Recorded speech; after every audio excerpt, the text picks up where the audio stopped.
Guys,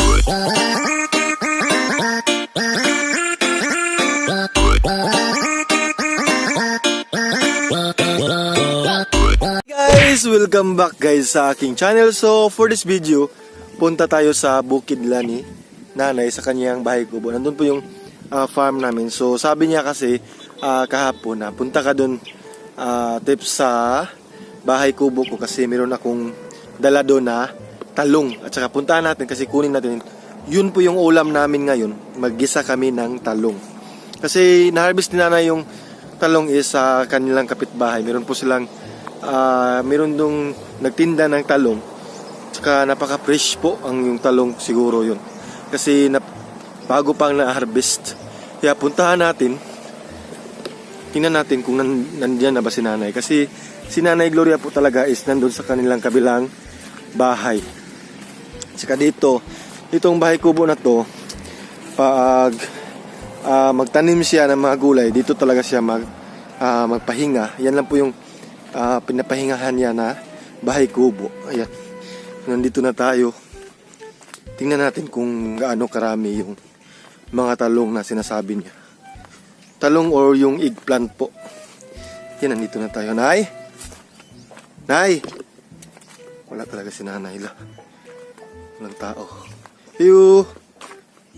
Nay! So wala si nanay. So ayan guys, nandito pala yung talong.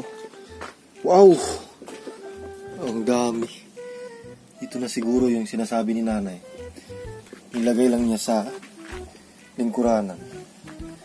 So ito na yung magkuha muna tayo ng plastic.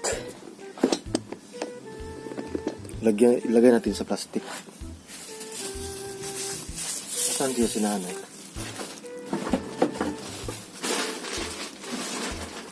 Meron pa siya ditong mga mga okra na mga guwang na okra. Ilagay na natin. Ilang kilo kaya to? Yun, ang dami nito.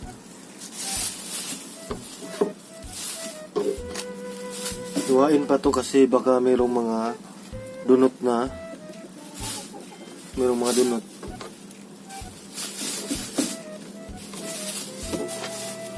Fresh po talaga.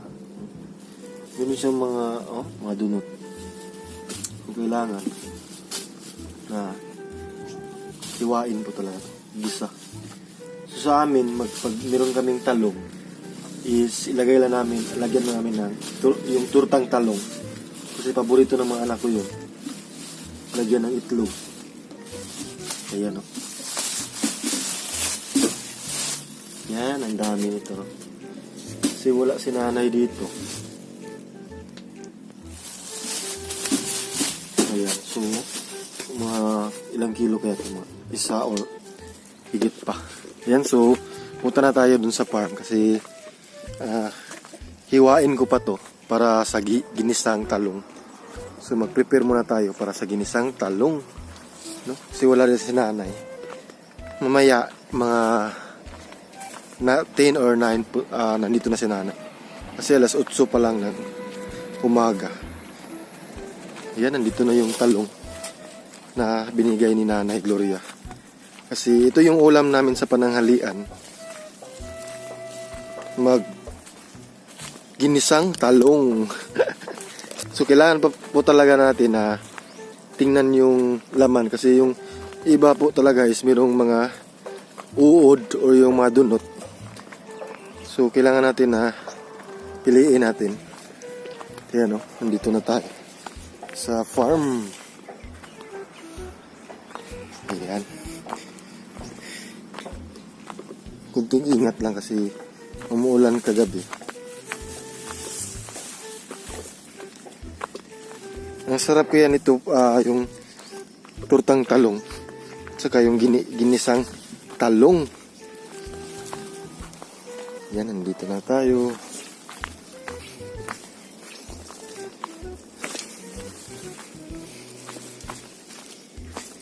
Yan. Wow. Napakadulas yung daanan, guys. So, kailangan po talaga na dubling ingat. Ayan, nandito na tayo. Almost there na. So mag-prepare muna tayo nito. Maghiwa tayo nito. Tapos hugasan muna natin. Tapos hihiwain natin para sa ginisang talong. Ayan. So nandito na tayo.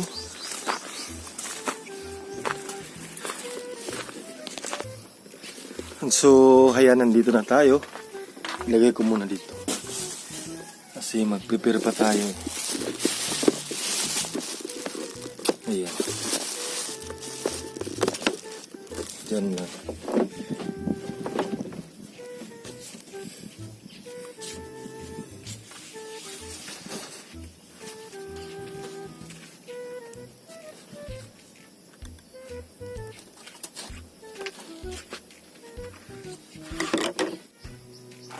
So ayan, magkuha muna ako ng nigo.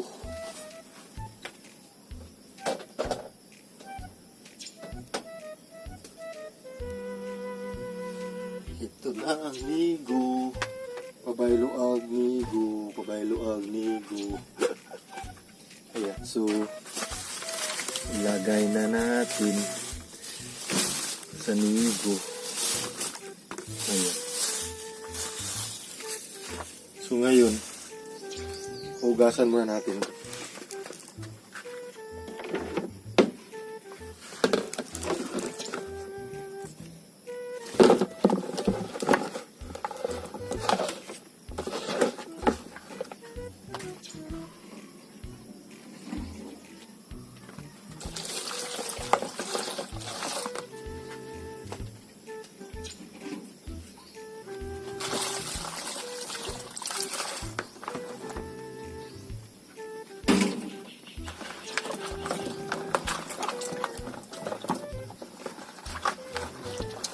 Ayan, so lagay na natin.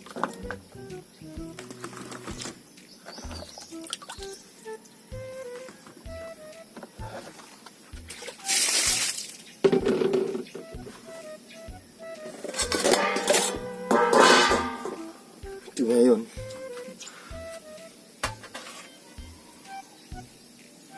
Maghiwa na tayo ng, kasi meron po talaga itong mga daot or yung mga yung daot na lanta na ayan kagaya nito. Ganyan meron siya mga uod, so kailangan talaga kunin yan. Ito, perfect. Wow. Mahilig po talaga ako sa paghiwa ng mga lamas. Kasi nasanayan ko na po talaga to. Ganyan lang. Ganyan.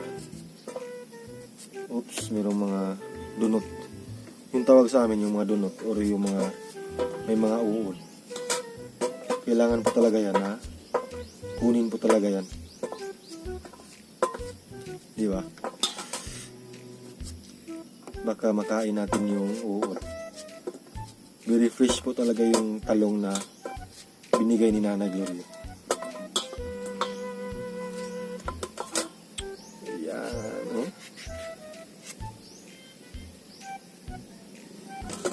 Luto kami ng ginisang talong. Abangan nyo yan.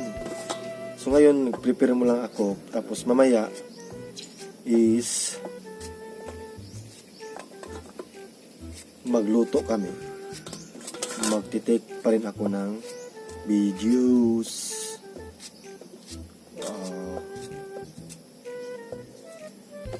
Kagaya nito guys, meron siyang nalanta. So kunin natin yung nalanta. Ganyan. Kasi meron po talaga siyang uod.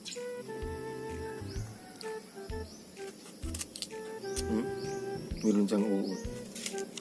So yan, wala na.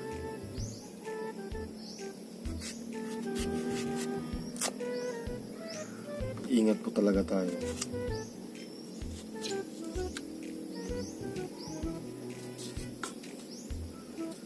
So kasi yung iba, magluluto nito, hindi nila tingnan kung meron bang uod. Yung mga nagtitinda, no? So yung mga customer is mga reklamo gid ang mga customer. So kailangan double check natin. Kasi madali po talaga tong mauuran. Yan no? Mayroong uod.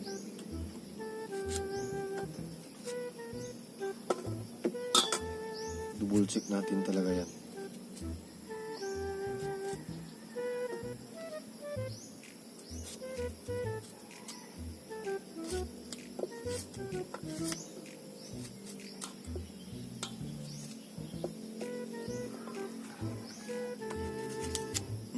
Wow! Fresh na fresh. Sariwang sariwa. Pero may uod. Pero kunin natin yan. Hindi natin isali. Gaya nito. Meron siyang uod. Faster, faster.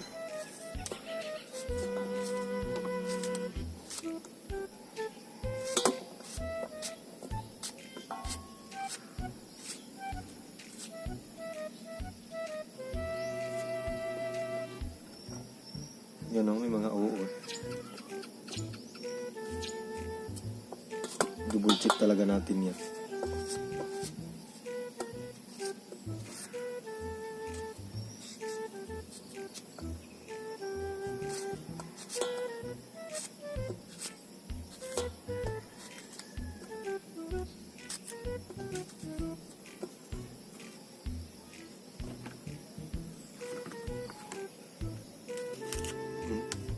Perfect.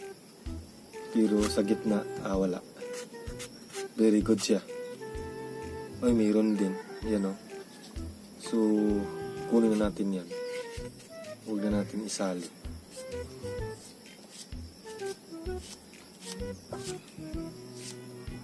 Ingat po talaga kasi pag hindi mo yan ang tingnan, baka maluto yung uod. No? Masarap to lagyan ng yung shrimp o yung pasayan pag gisa mo. Tapos yung iba nilagyan ng karning baboy.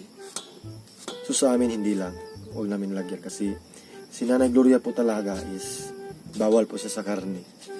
So kailangan hindi kami magkarne. Yan po yung payo ng doktor ni Nanay. Bawal siya sa karne. Meron po siyang miniminti na tambal o gamot si Nanay Gloria.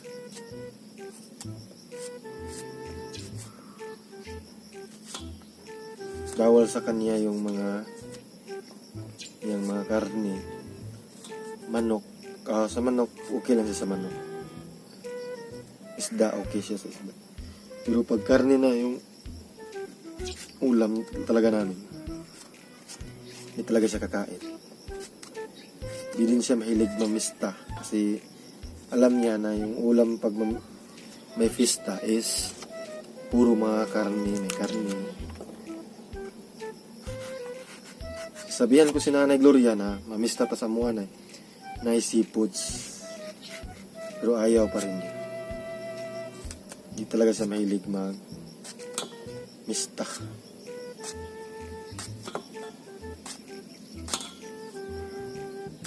Yan o.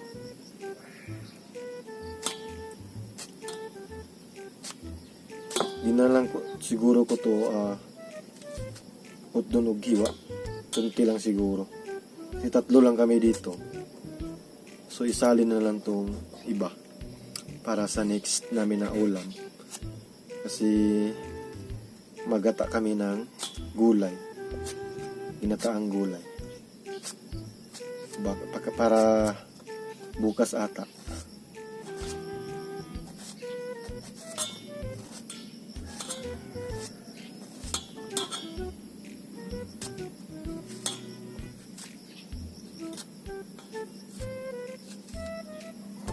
Yan.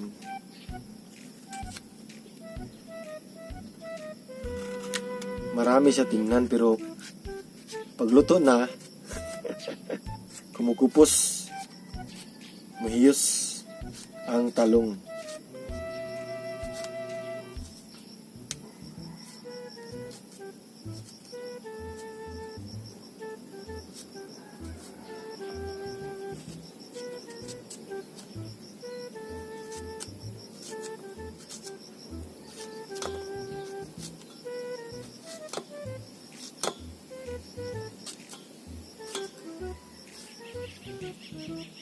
Yan o.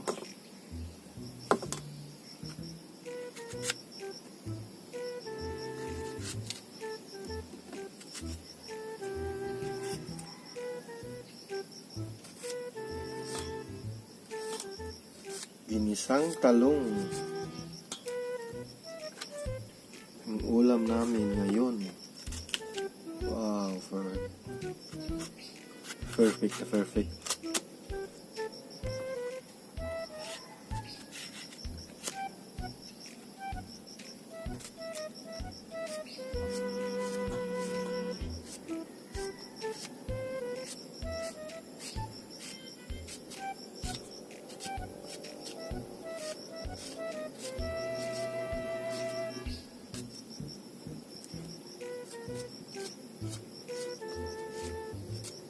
Ganito lang ako maghiwa ng mga gulay.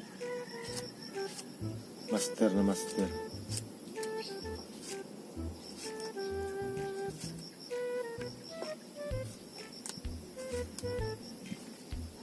Master Chief.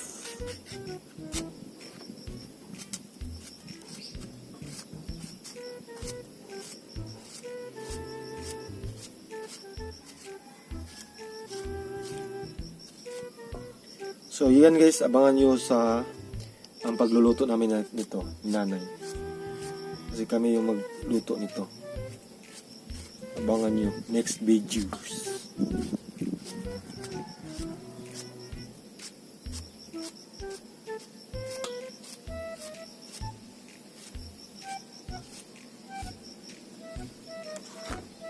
Wow, ang laki oh.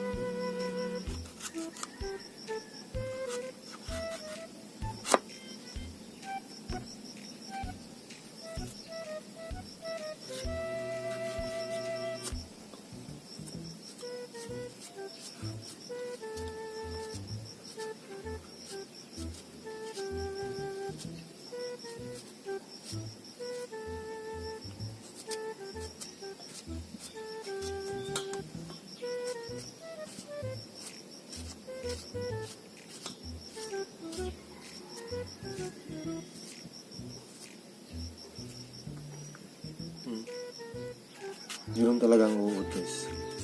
Tingnan nyo.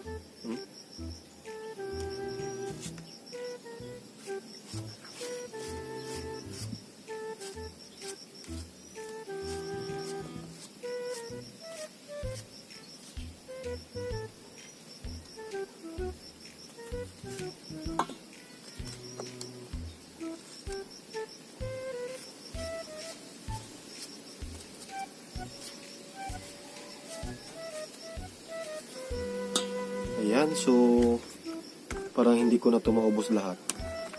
So ito last one.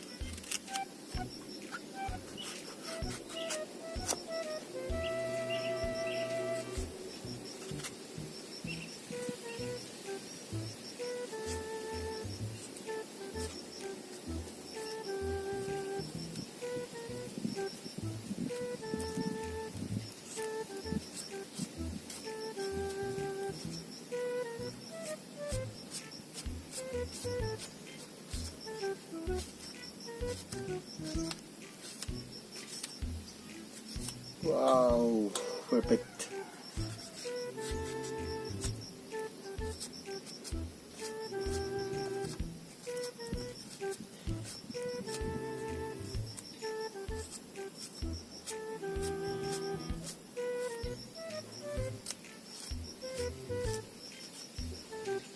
So yan guys, tapos na tayong maghiwa ng yung ating fresh na talong. So abangan nyo, next video ko is yung pagluluto namin ito ni Nanay Gloria. So maraming salamat sa walang sawang sumuporta kay Tips Mio. Keep safe always and God bless po. Maraming salamat guys. Thank you.